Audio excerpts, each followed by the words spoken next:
Olá, bom dia, meus caros irmãos e irmãs, paz e bem. Chegamos mais uma vez até você ao seu lar, levando a mensagem do Evangelho no dia a dia. É os últimos dias do mês de setembro, desse mês da Bíblia. E hoje, meus caros irmãos e irmãs, nesta quinta-feira, dia 28 de setembro, a gente quer rezar, refletir, meditar, acolher a palavra do Evangelho de Lucas, capítulo 9, versículos de 7 até 9. O tetrarca Herodes ouviu falar de tudo o que estava acontecendo e ficou perplexo, porque alguns diziam que João Batista tinha ressuscitado dos mortos. Outros diziam que Elias tinha aparecido, outros ainda que um dos antigos profetas tinha ressuscitado. Então Herodes disse: eu mandei degolar João. Quem é esse homem sobre quem ouço falar essas coisas? E procurava ver Jesus. Veja, caros irmãos e irmãs, esse evangelho pequenino, mas assim que tem algumas sutilezas interessantes. O evangelho diz que o Herodes está perplexo. Afinal de contas, quem é esse Jesus de que todo mundo está falando? Fazem-se diversas conjecturas. É João ressuscitado, é Elias, é um profeta. O povo, de certa maneira, toma consciência da grandeza de Jesus. Mas, ao mesmo tempo, erra ao compará-lo com figuras do passado. Por que eu digo que o povo erra? Porque Jesus, com sua proposta, com seu jeito de ser, ele é uma novidade absoluta. E para compreendê-lo, é preciso olhar para ele, e mais ninguém. Por outro lado, as sutilezas. A gente sabe também que Herodes, ele é um homem culto e prático. Ele quer encontrar Jesus e dar-se pessoalmente conta da sua identidade. Quem é essa pessoa, afinal de contas? Agora, a sutileza. Se de fato Herodes ele fosse movido por boas intenções, como no caso de Zaqueu, recordamos o Zaqueu que fez todo o esforço e procurava ver Jesus, seria uma atitude positiva. Mas aqui não é o caso. O que ele queria era encontrar Jesus para exatamente matá-lo.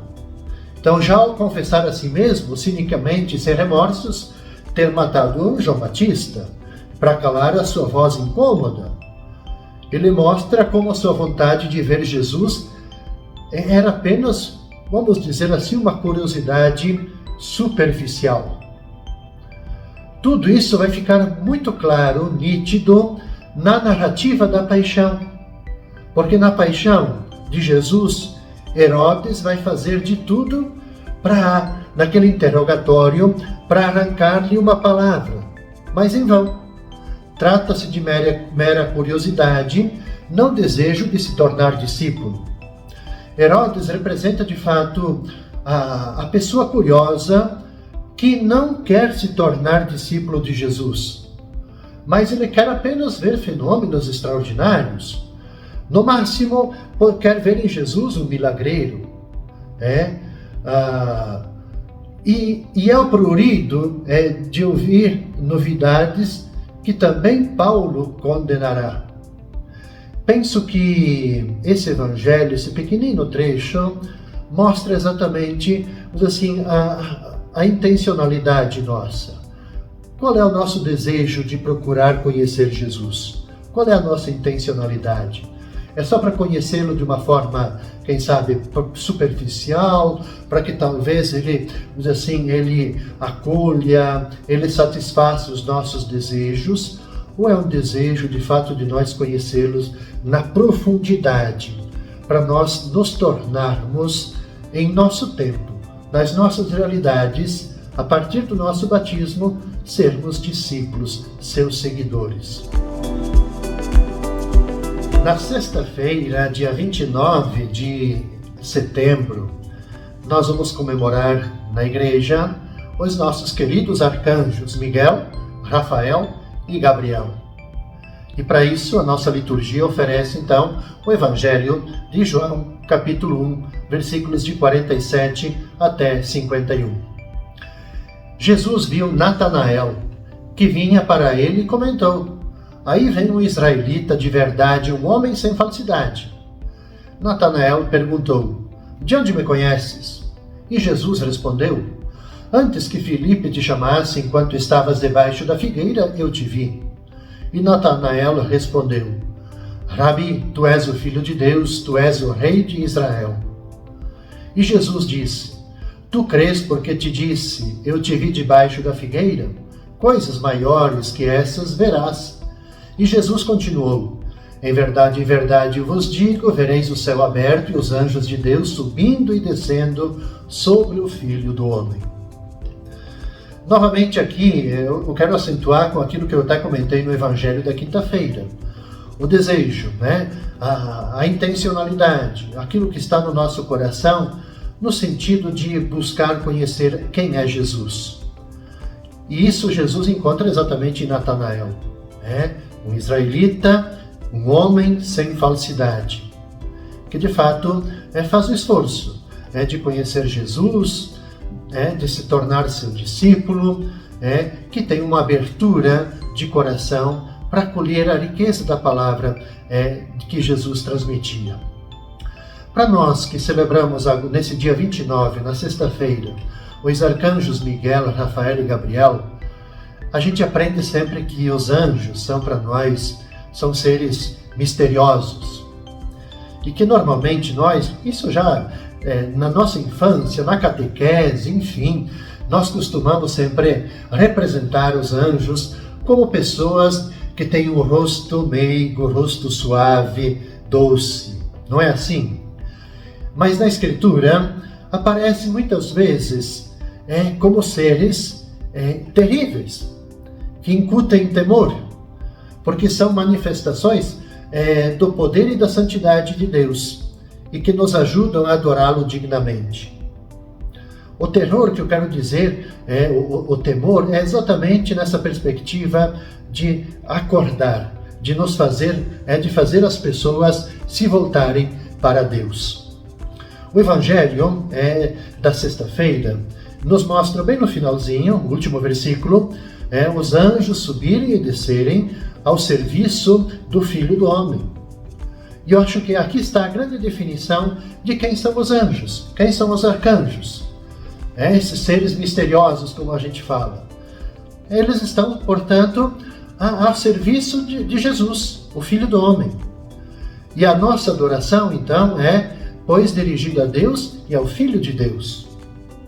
O arcanjo, essa palavrinha arcanjo, significa o chefe supremo dos anjos.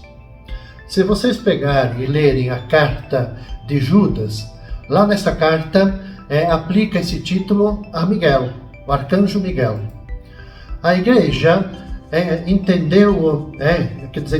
estendeu isso depois, tanto para Gabriel como para Rafael também. Miguel, na terminologia, significa quem é como Deus, que foi cultuado desde os primeiros séculos da nossa era cristã. É lembrado também lá no livro de Daniel. Dê uma conferidinha lá. A carta de Judas, essa que eu falei há pouco, mostra o arcanjo Miguel em luta contra Satanás, que quer o corpo de Moisés. Também o próprio livro do Apocalipse recorda o combate de Miguel e seus anjos contra o dragão. Então nós temos várias menções na Escritura Sagrada. Gabriel significa a força de Deus. E ele se apresentou, recordamos, a Zacarias como aquele que está diante de Deus.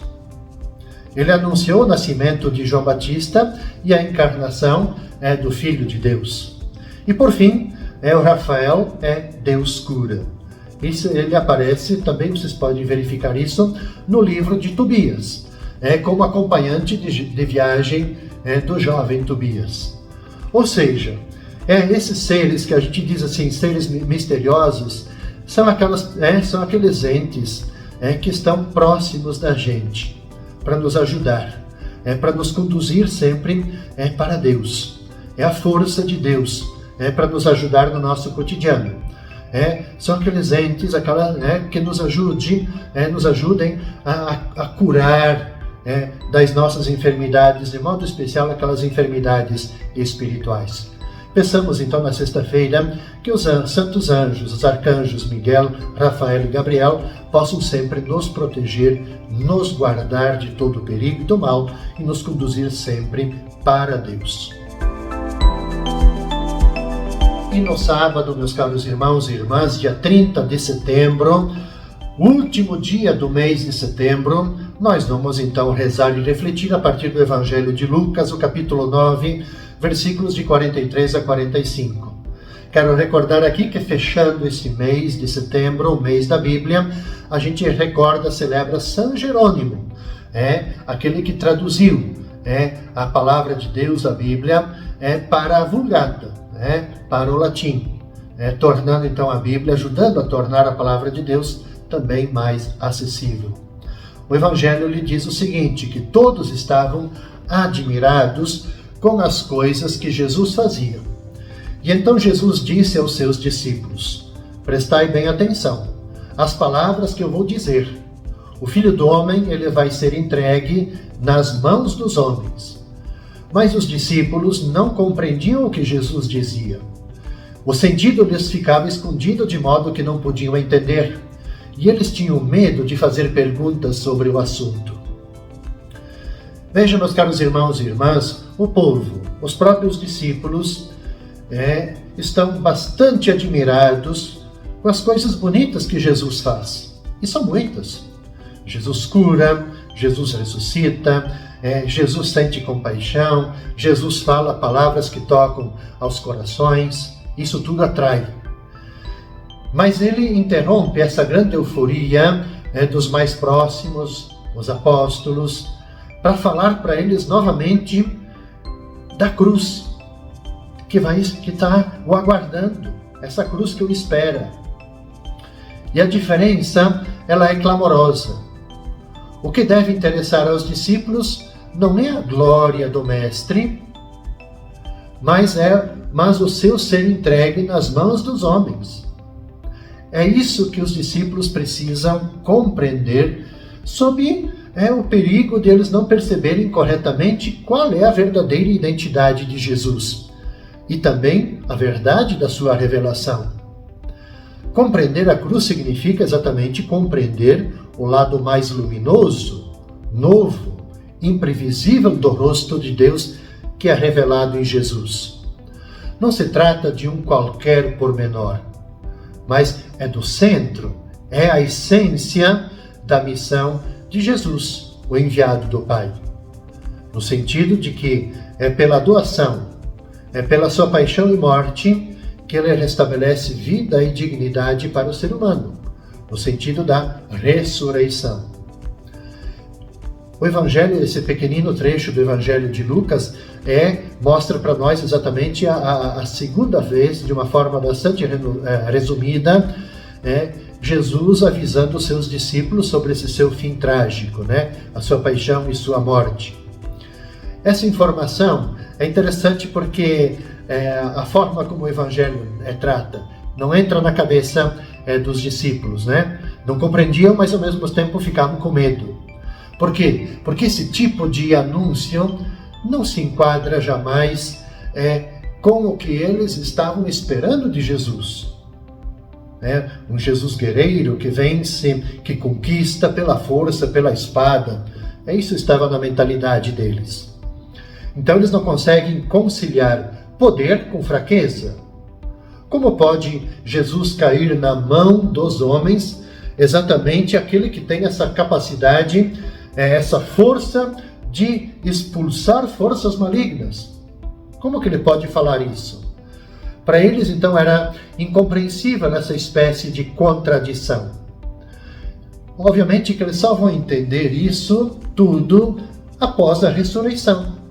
Quando Jesus, lá na noite do Pentecostes, sopra sobre eles e vai abrir a inteligência deles para que eles possam compreender, né, na sua plenitude e profundidade as Escrituras. E é então ali que ele vai dizer, está escrito que o Messias tinha de sofrer e ressuscitar dos mortos no terceiro dia.